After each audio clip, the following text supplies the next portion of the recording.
Alam niyo mga batuta, simple lang naman ang buhay namin, simple lang din ang pangarap namin ng hash family na makaipon talaga at makapagtayo ng sariling bahay. Para hindi na kami lipat-lipat ng bahay. Mahirap din, pero masaya naman. Kasi madami din kaming naranasan. Kung nakaranas man kami ng paghihirap, kasama-kasama naman po kami.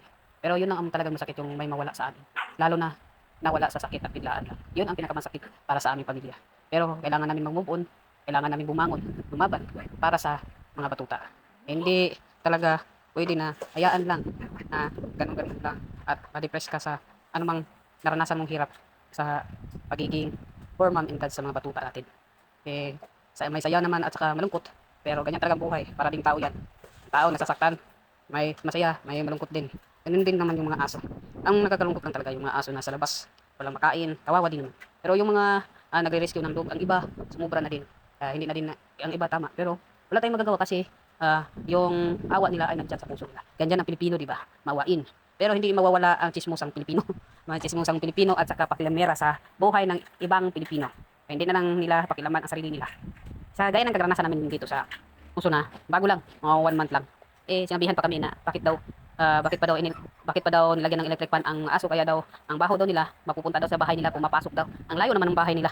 Grabe naman, pumapasok naman talaga yung baho ng ano. Hindi sila nagreklamo. Ay nako, ngayon wala akong narinig na reklamo. Dahil talagang pinaparinig ko sila.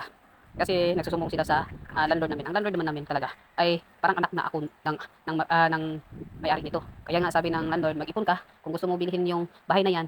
Yan. Kung gusto mo utangin, okay naman. Pero half ang ibabayad mo sa akin para sa iyo na yung bahay na yan. At dahan-dahan mo na lang yan bayaran sa akin pag may pera ka.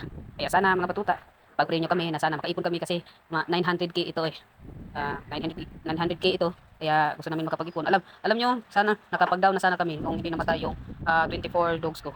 Kasi mga half million din yun ang nawala sa akin. Kaya sayang sa amin na sana itong bahay na to. Dito gusto namin dito mga batuta dahil hindi nababaha.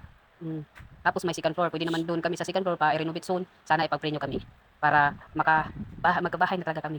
Ayaw ko talagang mawalang bahay yung aso ko. Kasi sobrang mahal din namin ito. Inalagaan at saka alam nyo naman, sobrang lambing at sa pagmahal itong mga lahat ng aso namin. Kaya sa mga kung may sarili kami bahay, pwede kayo bumisit, pwede kayo mambay, basta meron lang kaming bahay talaga. Kaya yan lang mga batuta, share ko lang. Bye bye.